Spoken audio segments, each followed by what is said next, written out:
So let's deal with this because there might be some folks out there that are looking in here and they're saying, well, how did you learn to do these things? One, and I would say, and I think we have something that we'll end up showing on the screen here, regarding in 1979, I think it was, you were charged in New York City with practicing medicine without a license. You were ultimately charged, indicted, and taken before the New York Supreme Court. And I would advise my viewers who might be questioning your authenticity that you won that case. Now, so the charge was practicing medicine without a license and claiming that you had a remedy to cure AIDS, cancer, and diabetes. So the question is, how did you win that case against what some people say are the toughest prosecutors in the land? Well, it was 1987. 87, not 79, The 87. 10th of February. Okay. My mother knew they were coming. When I told my mama that I had cured my 13 AIDS patient, she said, "They gonna get you. They gonna get you." So let me stop you there. You said I cured my 13 AIDS patients. Yeah. So you had 13 patients Yeah. who had AIDS. Yeah. And then you say They were cured. you cured them. Sure. Keep talking. So my mother said, "They're gonna get you." I said, "But Mom, why are they gonna get me?" Because you must remember that you live in a society that support a certain philosophy and a certain system. You being the color that you are, black, and then you're going against the grain, they're gonna get you. So when I'm in my office on February the 10th, here come the detectives. You are charged with practicing medicine without a license, selling product not approved by the FDA, and claiming to cure AIDS and other diseases. Mm-hmm. I said, yes. Well, you are making a fraudulent claim. I asked the detective, how do you know that? Because you were advertising in newspapers. Of course, I advertised in the Village Voice, the Amsterdam News, and the New York Post. And you were telling people through your advertising that you can cure AIDS, sickle cell, lupus, herpes, blindness, diabetes, paralysis, and others. Okay, so they come knocking on the door and So knocked on my door and took me to jail. But the funny thing about it, I was happy. I was very, very, extremely happy. When everybody in my office was crying, I was happy because my mama told me they were coming. And I knew that I had sufficient evidence to prove my position. Not only scientifically, empirically, historically, and whatever way they would desire. So while I was in jail, I'm saying, I wonder what defense they would have against me. Yeah. I would like to know. But I didn't blame the Attorney General, Mr. Robert Abrams, because why should he accept from me the statement that I cure AIDS and sickle cell and blindness when no one else has ever made those claims? The man had a right to arrest me, but he was making a mistake. So I'm sitting in jail, and I'm happy. When I got out of jail and when I went in front of the judge, I asked 3 questions. And they were? They were, Your Honor. You defended yourself? Of course I did. Okay. Your Honor, is it a fact that the Holy Bible teaches that the herbs are for the healing of the nations? She said, yes. Is it a fact that science shows that the human body is carbon-based, and to complement a carbon-based body, you must have a carbon-based substance to complement it, because the body only accepts a substance through the process of chemical affinity. Chemical affinity is important. It's an electrical transfer. Chemical affinity. Okay. The body could only accept what it is made of, not something new or alien to it. Last question. Your Honor, is it a fact that the father of medicine, Mr. Hippocrates, the man that established the principle of medical science today, cured every disease known to man? Did he use herbs or chemicals? She said, herbs. I said, thank you very much. I rest my case. Okay. Go ahead. So I understood that the state were unprepared to defend itself. They were unprepared because in the past there was 2,781 cases that came before the Supreme Court and lost. Yeah. I won. Yeah. Not only did I prove scientifically, but I had the diagnostic sheets, and I do have them today. And those diagnostic sheets didn't come from me. They came from their school, their American medical accredited school. Did I read it correctly where there was some requirement for you to actually bring patients, a patient into court from each of those maladies, and that you brought multiple patients in court who, one, testified themselves, and that you had medical records, one showing that they were victims of the disease, and then showing that it had been cured by one doctor, and then a second doctor verifying what the first doctor had said? Yes. We have to remember this, that whenever you make a statement that goes against the grain, you better be prepared. You better be prepared. The judge said that I had to bring one of every patient that I had cured, and there was one that said others. The others was a man that came from Italy. He was paralyzed. But I was supposed to take 9. I took 77. You took 77 patients in court with you? That's correct. But I knew that my brain was not the same as your brain or any other brain, right? We're unique. Yeah. So when I make a statement, they're going to take my statement and pit it against philosophy. It doesn't fit. I represent an entity that isn't philosophical. And that entity is? Well, it is an African one. I'm an African. And we have to remember that. You see, we think that we could take a philosophy out of Europe or China and inculcate that into the African brain. It does not resonate. It cannot resonate. You cannot be yourself when you've been adulterated. Being that I am an African, I'm going to look at things the African way. And the African way seems to reduce things to the least common denominator. And guess what I found?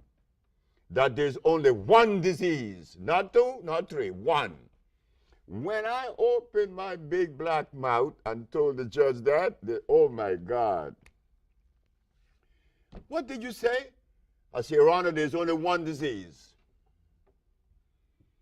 And what is Could that? you substantiate that? Okay. Of course, I'm not going to just deploy a bunch of empty words.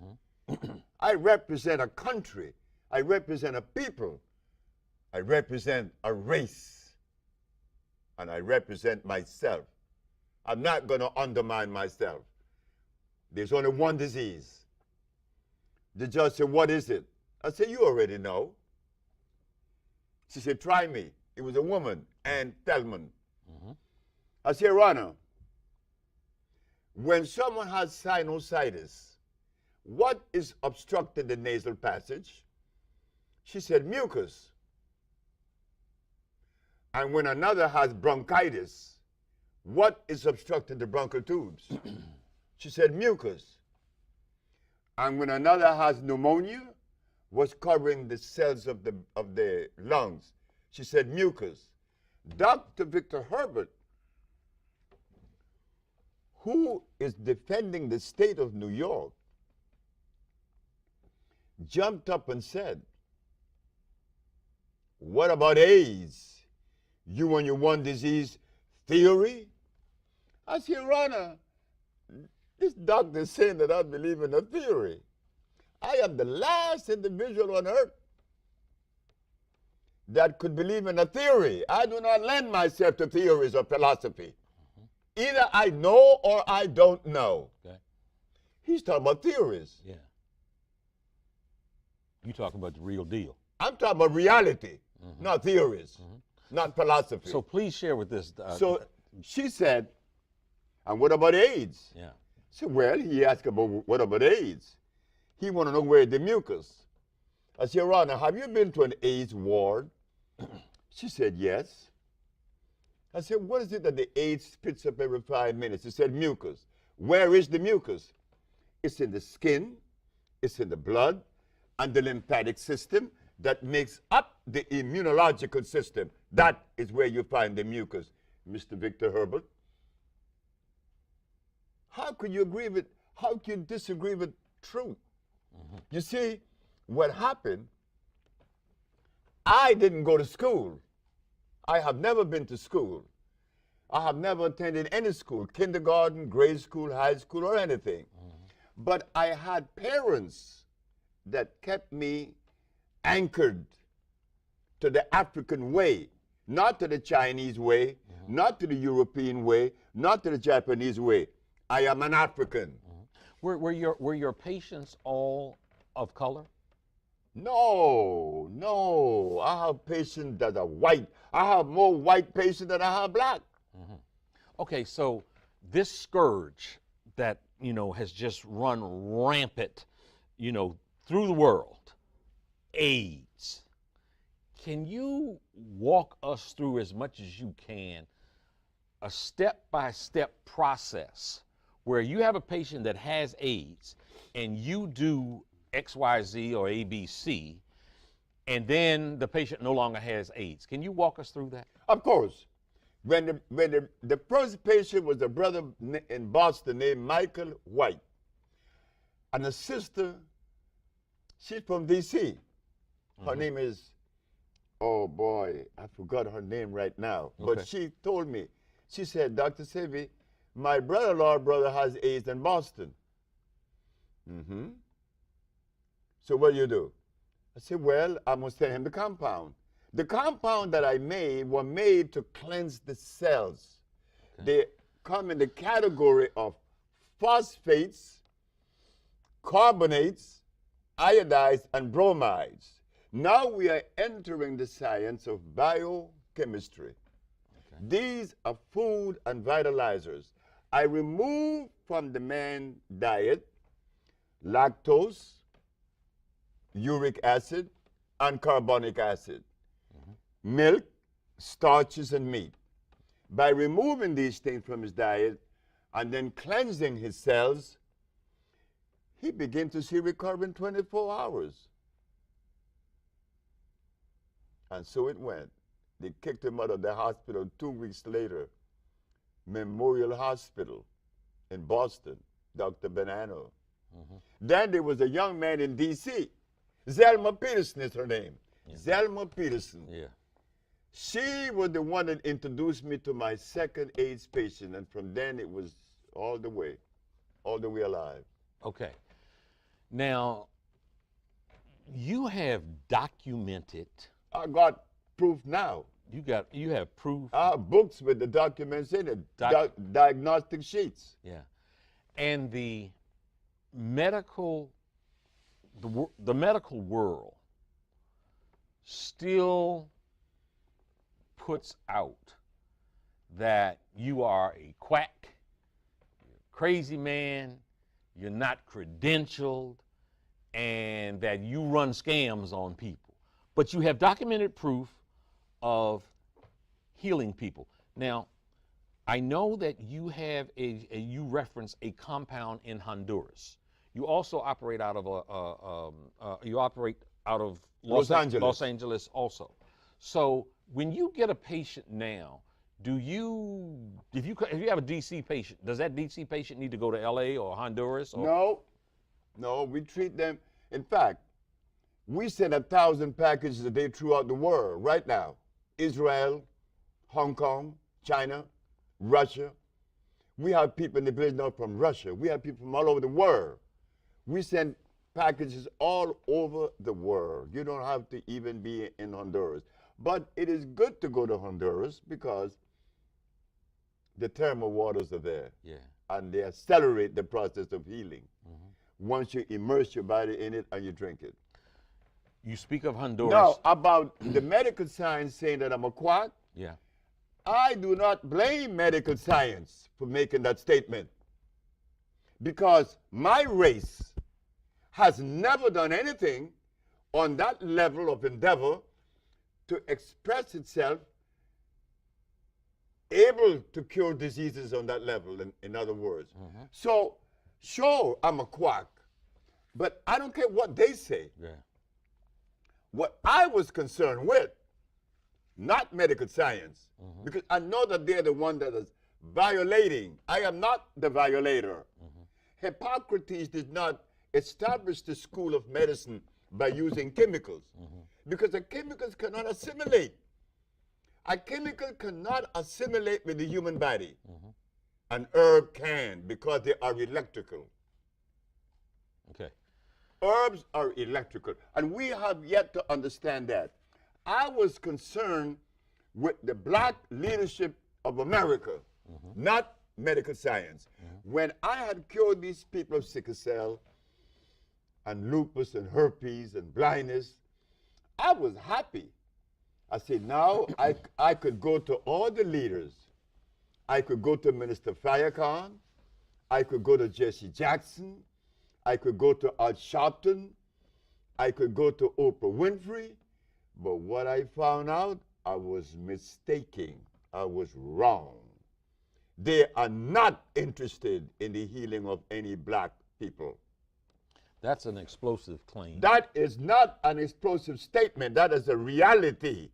There isn't a black leader in America that is interested in the health of the black race.